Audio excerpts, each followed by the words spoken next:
നമസ്കാരം.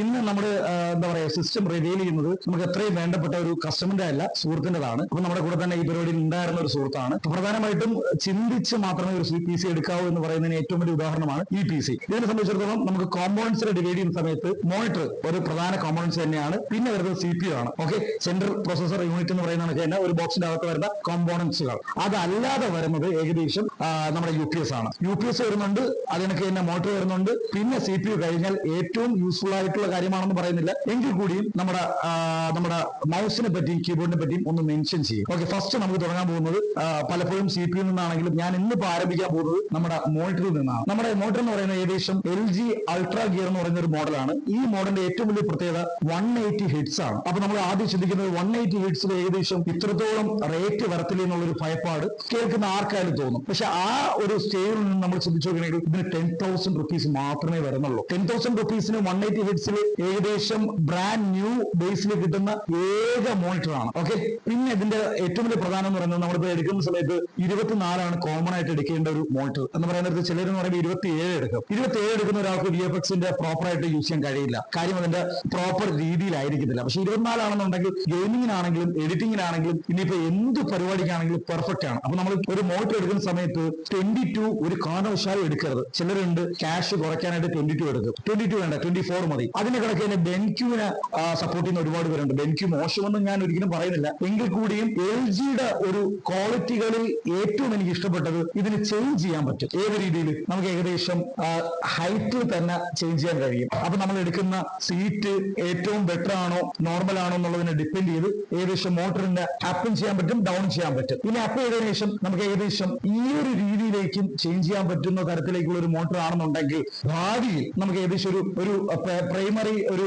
മോട്ടർ എടുക്കുന്ന സമയത്ത് ഇതൊരു സെക്കൻഡറി രീതിയിലേക്ക് മാറ്റാം. ഇപ്പൊ തന്നെ നിങ്ങൾ ചിന്തിച്ചു നോക്കി കഴിഞ്ഞാൽ മനസ്സിലാവും. നമുക്ക് ട്രേഡിംഗ് ഒക്കെ ചെയ്യുന്ന സമയത്ത് ഡ്യൂൽ മോണിറ്റേഴ്സ് വേണം. അപ്പൊ ഡ്യൂൽ മോണിറ്റേഴ്സ് എന്ന് പറയാൻ നേരത്ത് ഹൊറസോണ്ടിക്കലായിട്ടും വെർട്ടിക്കലായിട്ടും ഉപയോഗിക്കാൻ പറ്റുന്ന ഒരു മോണിറ്റേഴ്സ് ഉണ്ടെന്നുണ്ടെങ്കിൽ നമുക്ക് യൂസ്ഫുൾ ആയിരിക്കും. അപ്പം വളരെ ഷോർട്ട് ആയിട്ട് പറയുന്നു, ഇത് LGയുടെ ഒരു അൾട്രാ ഗിയർ ആണ്. 24 ഇഞ്ച് ആണ്. അത് നമുക്ക് ചേഞ്ച് ചെയ്യാൻ പറ്റുന്ന ഒരു മോഡലാണ്. 180 ഹെഡ്സ് നമുക്ക് കിട്ടുന്ന ഒരു മോട്ടറാണ്. അപ്പൊ മോട്ടറിനെ ഞാൻ സ്റ്റോപ്പ് ചെയ്യുന്നു. നെക്സ്റ്റ് രീതിയിലേക്ക് പോകുന്നത് ഏകദേശം UPS ആണ്. UPSനെ സംബന്ധിച്ചിടത്തോളം നമ്മൾ ഉപയോഗിച്ചിരിക്കുന്ന പവർ സപ്ലൈ പറ്റി മെൻഷൻ ആക്കിയാൽ മാത്രമേ നമുക്ക് UPSലോട്ട് കടന്നിട്ട് കാര്യമുള്ളൂ. UPS 1 kV ആണ് എടുത്തിരിക്കുന്നത്. നമുക്കൊരു 800 റേഞ്ച് വരെ വരുന്ന SMPSന് കൺഫേം ആയിട്ടും യൂസ് ചെയ്യാൻ പറ്റുന്ന തരത്തിലേക്കുള്ള ഒരു UPS ആണ് 1 kVയുടെ ഫിംഗേഴ്സിന്റെ മോഡൽ എടുത്തിരിക്കുന്നത്. ഏകദേശം ഇതൊരു 6,000 റുപ്പീസ് മാത്രമേ വരുന്നുള്ളൂ. 6,000 റുപ്പീസിന് 1 kV കിട്ടുക എന്ന് പറയുന്നത് വളരെ നല്ല കാര്യമാണ്. അതേസമയം 600 വോൾട്ടിന്റെ പവർ സപ്ലൈക്ക് ഏകദേശം 600 വോൾട്ട് വരാൻ നേരത്ത് 1200 1.2 kV എടുക്കേണ്ടി വരും. ഇതിപ്പോ ഇതിൽ ഉപയോഗിച്ചിരിക്കുന്ന ഏകദേശം 750ന്റെ പവർ സപ്ലൈ ആണ്. അതും ഡീപ് കോഡിന്റെതാണ്. അതുപോലും സപ്പോർട്ട് ആവുന്ന തരത്തിലേക്കുള്ള ഒരു UPS തന്നെയാണ് നമ്മളിപ്പോ ഇവിടെ ഉപയോഗിച്ചിരിക്കുന്നത്. അപ്പൊ UPSന്റെ പരിപാടി കഴിഞ്ഞിട്ടുണ്ട്. UPSൽ പ്രധാനമായിട്ട് 4 പോർട്ട് വരുന്നുണ്ട്. 4 നമ്മുടെ ബാറ്ററി ബാക്കപ്പ് ആയിട്ടുള്ളതാണ്. ഇതിന്റെ അകത്ത് ഏകദേശം 2 ബാറ്ററീസ് വരുന്ന ഒരു UPS ആണ്. ഫിംഗേഴ്സിന്റെ ഒരു മോഡലാണ്. അപ്പൊ നമ്മുടെ 2 കാര്യങ്ങൾ കഴിഞ്ഞു. മോട്ടറും കഴിഞ്ഞു, UPS കഴിഞ്ഞു. ഏകദേശം ഇനി മൂന്നാമത് പറയേണ്ട കാര്യം CPU-ലേക്കാണെന്ന് തോന്നാം. പക്ഷെ ഞാൻ CPU പറയുന്നില്ല. CPU ഞാൻ ലാസ്റ്റ് പറയത്തുള്ളൂ. കാര്യം CPU-ന്റെ അകത്ത് ഒരുപാട് കോമ്പോണൻസിനെ പറ്റി നമുക്ക് സംസാരിക്കേണ്ടിയിരിക്കുന്നു. ആദ്യം മുതൽ അവസാനം വരെ വരാൻ നേരത്ത് ആദ്യം നമ്മുടെ മോട്ടർ പറഞ്ഞു, 2 നമ്മുടെ UPS പറഞ്ഞു, 3 നമ്മുടെ കീബോർഡിനെ പറ്റിയാണ് പറയുന്നത്. കീബോർഡ് എന്ന് പറയുന്നത് നമ്മൾ ഉപയോഗിക്കുന്ന രീതി അനുസരിച്ച് ഒരു ഗെയിം മടുക്കണമോ അല്ലെങ്കിൽ ഒരു ഗെയിം എത്രത്തോളം നമ്മൾ ആഴത്തിലേക്ക് ഇറങ്ങി നിൽക്കുന്നതിന്റെ റീസൺസ് അത് മെക്കാനിക്കൽ കീബോർഡ് തന്നെ ആയിരിക്കണം. മെക്കാനിക്കൽ കീബോർഡിന്റെ ഏറ്റവും വലിയ യൂസ്ഫുൾ എന്ന് പറഞ്ഞു കഴിഞ്ഞാൽ ഉപയോഗിക്കുന്ന സമയത്ത് നമുക്ക് അത് അറിയുന്നില്ല, നമ്മൾ ഉപയോഗിക്കുന്ന രീതി അറിയുന്നില്ല. അതിനൊക്കെ തന്നെ കീ ഇതിൽ ഈസി ഫ്ലെക്സിബിൾ ആയിട്ട് ഊരി മാറ്റി കണക്ട് ചെയ്യാൻ പറ്റുന്ന മോഡലാണ്. RGB ലൈറ്റ് നമുക്ക് ഏകദേശം വരുന്ന മോഡലാണ്.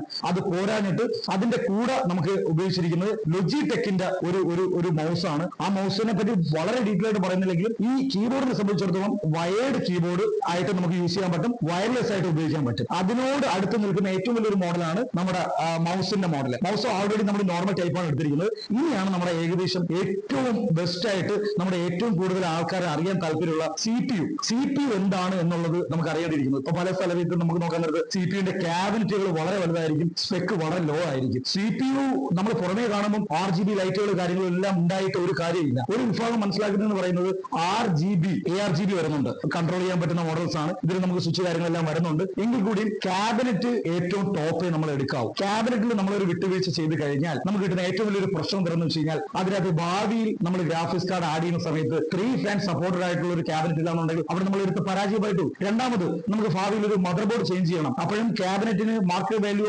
അടിപൊളിയായിട്ട് നിൽക്കുന്ന ഒരു മോഡലാണെന്നുണ്ടെങ്കിൽ ഏകദേശം വളരെ വലിയ ബോർഡ് സപ്പോർട്ട് ചെയ്യാൻ പറ്റുന്ന ഒരു ക്യാബിനറ്റ് ആയിരിക്കും ശ്രദ്ധിക്കണം. ഏകദേശം പെർഫോമൻസിന്റെ ബേസിസിൽ നമ്മൾ പ്രൊസസർ ചേഞ്ച് ചെയ്യുന്ന സമയത്ത് ഏകദേശം നമ്മൾ കൂളർ ചേഞ്ച് ചെയ്യുന്നു, 360ലേക്ക് കൊണ്ടുവരുന്നു. 360 സപ്പോർട്ട് ചെയ്തില്ലെങ്കിൽ നമ്മൾ എന്ത് ചെയ്യും? അതേസമയം നമ്മൾ ഏകദേശം എടുക്കുന്ന സമയത്ത് ഒരു കളിസ്ഥലം, ഞാൻ എപ്പോഴും പറയുന്ന ഒരു ഉദാഹരണമാണ്, നമുക്ക് അത്യാവശ്യം നല്ല കളിസ്ഥലം ഉണ്ട് എന്നുണ്ടെങ്കിൽ മാത്രമേ കളിക്കാൻ കഴിയത്തുള്ളൂ. അതേ കണക്കാണ് ഒരു സിസ്റ്റത്തിനെ സംബന്ധിച്ചിടത്തോളം ക്യാബിനറ്റ് അത്യാവശ്യം വളരെ വലുത്, അത്യാവശ്യം എന്നല്ല ഒരു മെഗിളിൽ നിൽക്കുന്ന തരത്തിലേക്കുള്ള ഒരു ക്യാബിനറ്റ് ആണ് ഇവിടെ ചൂസ് ചെയ്തിരിക്കുന്നത്. ഇത് നമ്മുടെ ഒരു ആൻസ്പോർട്സിന്റെ X7 മോഡലാണ്. X6 നല്ലതാണ്. X7ന്റെ ഏറ്റവും വലിയ പ്രത്യേകത എന്ന് പറയുന്നത് ഏകദേശം 7 ഫാൻ ഇതിന്റെ കൂടെ വരുന്നുണ്ട്. 7 ഫാനോട് കൂടി ഇങ്ങനെ ഒരു ക്യാബിനറ്റ് ഈ പ്രൈസിന് കിട്ടില്ല. അപ്പൊ നമ്മൾ ആലോചിച്ച് നോക്കണം, നമ്മളൊരു കസ്റ്റമർ എന്നുള്ള നിലയിൽ നമ്മളൊരു സാധനം ചൂസ് ചെയ്യുന്ന സമയത്ത് ഏകദേശം ബെറ്റർ ആയിട്ട് ഉള്ള നമ്മുടെ ക്യാബിനറ്റ്സ് തന്നെ ചൂസ് ചെയ്യുക. ഈ ക്യാബിനറ്റ് അകത്ത് 7 ഫാൻ വരുന്നുണ്ട്. അപ്പോഴത്തേക്ക് 7 ഫാൻ ഏകദേശം നമുക്ക് RGB അല്ല പ്രാധാന്യം, ഇതിന്റെ അകത്ത് വരുന്ന ഹീറ്റിംഗ് പുറത്തേക്ക് വിടുന്നതാണ്. ഇത് ഏകദേശം ഒരു 3 മുതൽ ഒരു 4 ഇന്ന് കൊടുക്കുന്നു, ബാക്കി എല്ലാം ഔട്ട് കൊടുക്കുന്നു. ഏകദേശം ഹീറ്റ് പുറത്തേക്ക് വിടുന്ന ഒരു ടെക്നോളജിയാണ്. പിന്നെ നമുക്ക് ഇതിന്റെ ഏകദേശം 7 ഫാൻ അല്ലാതെ 3 വ്യത്യസ്തമായിട്ടുള്ള രീതിയിൽ നമുക്ക് ഇതിനോട് കൂടെ നിൽക്കാൻ കഴിയുന്ന ഒരു ആൻസ്പോർട്സിന്റെ 3 ലൈറ്റും കൂടെ നമ്മുടെ മുകളിൽ 3 ഫാനാണ് കണക്ട് ചെയ്തിട്ടുണ്ട്. അതുപോലെ തന്നെ നമ്മൾ കൂളർ തണുപ്പിക്കാൻ വേണ്ടി ആൻസ്പോർട്സിന്റെ ഒരു ടവർ ടൈപ്പ് ഒരു കൂളറാണ് നമ്മൾ കണക്ട് ചെയ്തിരിക്കുന്നത്. നമുക്ക് ഇതിനകത്ത് ഉപയോഗിച്ചിരിക്കുന്ന സ്പെക്കിനെ പറ്റി പറയണമെന്നുണ്ടെങ്കിൽ ക്രമീകരിച്ചു പോവാം. മദർ ബോർഡ് 550 ആണ്. ഓക്കെ, വൈഫൈ വരുന്ന മോഡലാണ്. ഏകദേശം പലരും വൈഫൈ ഉള്ളത് എടുക്കത്തില്ല, രണ്ടാമത് വൈഫൈ ഉപയോഗിക്കുന്നു. നമുക്ക് സ്ട്രോങ് ആയിട്ട് വൈഫൈ ഉപയോഗിക്കാൻ കഴിയണമെങ്കിൽ വിത്ത് വൈഫൈ ബോർഡ് തന്നെ എടുക്കുക. ഓക്കെ, അതിന് യൂസ് ചെയ്തിരിക്കുന്ന സ്പെക്കിൽ പ്രൊസസർ വരാൻ നേരത്ത് Ryzen 5 5600X ആണ്. എക്സ് സീരീസ് പലരും എടുക്കാൻ ഭയപ്പെടുന്നതിന്റെ റീസൺ ഇൻ കേസ് കംപ്ലൈന്റ് ആയി കഴിഞ്ഞാൽ നമുക്ക് ഏകദേശം ഒരു ഗ്രാഫിക്സ് കാർഡ് ഉണ്ടെങ്കിൽ മാത്രമേ വർക്ക് ചെയ്യാൻ കഴിയുള്ളൂ എന്നുള്ള ഒരു ഭയപ്പാടുണ്ട്. പക്ഷേ എക്സ് സീരീസ് എടുക്കേണ്ട സ്ഥലത്ത് എക്സ് സീരീസ് തന്നെ എടുക്കണം. നമ്മുടെ പെർപ്പസ് എന്താണ്? ഗെയിമിംഗ് ആണ് പെർപ്പസ് എന്നുണ്ടെങ്കിൽ എക്സ് സീരീസ് എടുക്കുന്നതിനോട് യാതൊരു രീതിയിലും നമ്മുടെ വിയോജിപ്പ് കാണിക്കേണ്ട ആവശ്യകത വരുന്നില്ല. നമ്മുടെ ഇതിനകത്ത് ഉപയോഗിച്ചിരിക്കുന്ന മദർ ബോർഡ് പറഞ്ഞു 550 വിത്ത് വൈഫൈ മോഡുള്ളതാണ്. 2 Ryzen 5 5600X. അപ്പൊ നമ്മുടെ മദർ ബോർഡ് പ്രോസസ്സറും നമ്മുടെ ഒരു ടോപ്പ് രീതിയിലേക്ക് എത്താൻ നേരത്ത് ഗ്രാഫിക്സ് കാർഡ് കൊണ്ട് നമ്മൾ താക്കാൻ പാടില്ല. ഗ്രാഫിക്സ് കാർഡ് 8 GB ആണ്. 8 GB നിങ്ങൾ ഏതായിരിക്കും ഗസ് ചെയ്യാൻ താല്പര്യപ്പെടുന്നത്? 3070 സംബന്ധിച്ചിടത്തോളം ഇപ്പം ഏകദേശം വളരെയധികം പെർഫോമൻസിൽ മുന്നിൽ നിൽക്കുന്ന ഒരു ഗ്രാഫിക്സ് കാർഡാണ് 3070. ഇതിന്റെ ഒരു കംപ്ലൈന്റ് എന്താണെന്ന് ചോദിച്ചു കഴിഞ്ഞാൽ 3070 ഇതിന്റെ അകത്ത് വെച്ചിരിക്കുന്നത് സെക്കൻഡ് ആണ്. കാര്യം ഫ്രഷ് നമുക്കിപ്പോ നിന്ന് അവൈലബിൾ അല്ല. എങ്കിൽ കൂടിയും വാറന്റി അവൈലബിൾ ആയിട്ടുള്ള 3070 ആണ്. ബ്രാൻഡ് ന്യൂ എന്ന് തന്നെ നമുക്ക് പറയാൻ കഴിയും. കാരണം ഇത് വാറന്റി ക്ലെയിം കഴിഞ്ഞ് വന്ന കാർഡാണ്. 3 മാസത്തോളം വാറന്റി റിമൈനിങ് ഉള്ള കാർഡാണ്. ഇതിനകത്ത് ഏകദേശം നമ്മൾ ഉപയോഗിച്ചിരിക്കുന്നതിൽ സെക്കൻഡ് പ്രോഡക്റ്റ് എന്ന് പറയാൻ ഗ്രാഫിക്സ് കാർഡ് മാത്രമേ ഉപയോഗിച്ചിട്ടുള്ളൂ. പിന്നെ നമ്മൾ എല്ലാവരും ശ്രദ്ധിക്കേണ്ട ഒരു കാര്യം, മദർ ബോർഡ് പ്രോസസർ ഒരു ഗ്രാഫിക്സ് കാർഡിന് പ്രിഫറൻസ് കൊടുത്തുകൊണ്ട് സ്റ്റോറേജിൽ പ്രിഫറൻസ് കുറയ്ക്കും. സ്റ്റോറേജ് ഒരു കാരണം വെച്ച് കഴിഞ്ഞാൽ പ്രിഫറൻസ് കുറയ്ക്കരുതെന്ന് മാത്രമല്ല, നമ്മൾ അതിൽ ഹാർഡ് ഡിസ്ക് ഉപയോഗിക്കരുത്. അതിന്റെ അകത്ത് പ്രൈമറി ആയിട്ട് ഉപയോഗിക്കേണ്ടത് SSD അല്ല, ഹാർഡ് ഡിസ്ക് അല്ല. പലരും ചെയ്യുന്ന ഒരു കാര്യം പറയുന്നത് SSD ആഡ് ചെയ്യാം, ഹാർഡ് ഡിസ്ക് പുറന്ന് NVMe തന്നെ ചെയ്യണം. ഇത് Gen 4 വരുന്ന ഏകദേശം 512 ലെവലിൽ വരുന്ന ഒരു NVMe ആണ് ഇതിനകത്ത് ഉപയോഗിച്ചിരിക്കുന്നത്. അതുപോലെ തന്നെ നമ്മുടെ ഇതിലേക്ക് സെക്കൻഡറി ആയിട്ട് ഞാൻ കൊണ്ടുവന്നിരിക്കുന്നത് ഏകദേശം 1 TB വരുന്ന SSD SATA ആണ് ഉപയോഗിച്ചിരിക്കുന്നത്.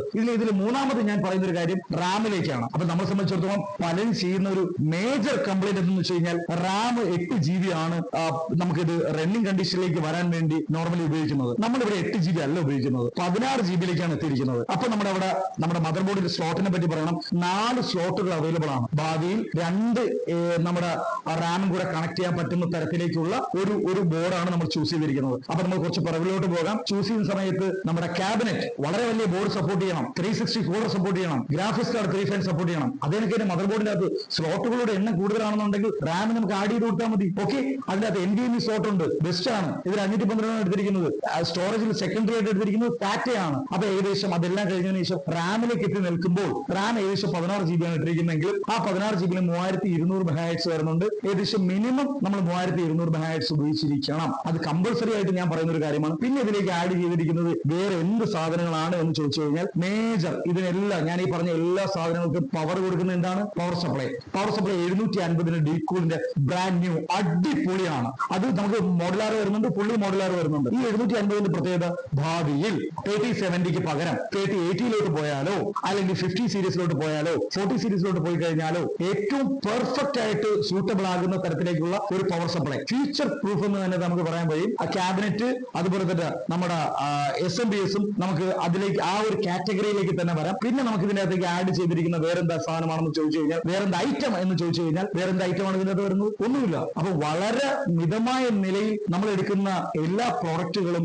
ഏറ്റവും ബെസ്റ്റ് ആയിട്ട് ചൂസ് ചെയ്യാൻ പഠിച്ചാൽ ഏകദേശം 1 വർഷം ഓടേണ്ടത് നമുക്ക് 2 വർഷത്തോളം 3 വർഷത്തോളം കൊണ്ടുപോകാൻ കഴിയും. നമുക്ക് ഭാവിയിൽ ഒരു ലാപ്ടോപ്പിനെ സംബന്ധിച്ചിടത്തോളം പോർട്ടബിൾ എന്നുള്ളതിനുപരി അപ്ഗ്രേഡ് ചെയ്യുന്ന തരത്തിലേക്ക് എത്തുകയാണെന്നുണ്ടെങ്കിൽ അതിന് നമുക്ക് PC, കസ്റ്റം PC, അതിന്റെ പേര് തന്നെ നമുക്ക് നമുക്ക് ഉപയോഗം ആവശ്യകത അനുസരിച്ച് തന്നെ നമുക്ക് റാം ചേഞ്ച് ചെയ്യാൻ പറ്റും, കാർഡ് ചേഞ്ച് ചെയ്യാൻ പറ്റും, പ്രൊസസർ ചേഞ്ച് ചെയ്യാൻ പറ്റും, നമുക്ക് എന്ത് വേണമെങ്കിലും ചേഞ്ച് ചെയ്യാൻ പറ്റും നമ്മുടെ കയ്യിൽ വരുന്ന ക്യാഷ് അനുസരിച്ച്. അപ്പൊ ഞാനിത് വൈൻഡപ്പ് ചെയ്യാണ്. നിങ്ങൾക്കും ഇതുപോലെ ഏറ്റവും ഒന്നെങ്കിൽ ഇതുപോലെ അല്ലെങ്കിൽ ഇത്രയും ക്യാഷ് ഇല്ല എന്നുണ്ടെങ്കിൽ അപ്പൊ നിങ്ങൾ ചിന്തിക്കുന്നുണ്ടാവും ഇതിന് ഏകദേശം എത്ര വരും എന്നുള്ളത്. അപ്പൊ അതിനെപ്പറ്റി മനസ്സിലാക്കില്ല എന്നുണ്ടെങ്കിൽ ഒരു പക്ഷെ നിങ്ങൾ ചിന്തിക്കും, നിങ്ങൾ താല്പര്യപ്പെട്ടത് ഇത് എത്ര രൂപയുടെ PC ആണ് എന്നുള്ളത്. ഏകദേശം ഇതൊരു 1 lakhന് മുകളിൽ വരുന്ന ഒരു PC ആണ്. ഇതിനകത്ത് നമുക്ക് പലതും ഹൈഡ് ചെയ്യേണ്ട ആവശ്യകത വരുന്നില്ല. നിങ്ങൾക്ക് തന്നെ ചിന്തിച്ചു നോക്കാം. മോട്ടറിന് 10,000 വരുന്നുണ്ട്, UPS-ന് 6,000 വരുന്നുണ്ട്, ക്യാബിന് മാത്രം ഏകദേശം ഒരു 6,000 അടുപ്പിച്ച് വരുന്നുണ്ട്. 3070 ഗ്രാഫിക്സ് കാർഡ് 25 എബോ അല്ലാതെ നമുക്ക് 3070 കിട്ടത്തില്ല. അതുപോലെ തന്നെ മദർ ബോർഡ് പ്രൊസസർ മാത്രം എനിക്ക് ഒന്ന് 50,000 മുകളിൽ വരുന്നുണ്ട്. മദർ ബോർഡ് ഏകദേശം 10,000 വരുന്നുണ്ട്. അപ്പൊ ഇത് ആഡ് ചെയ്ത് വരുന്ന സമയത്ത് നമ്മൾ റാമിനെ മറക്കേണ്ട ആവശ്യകതയില്ല.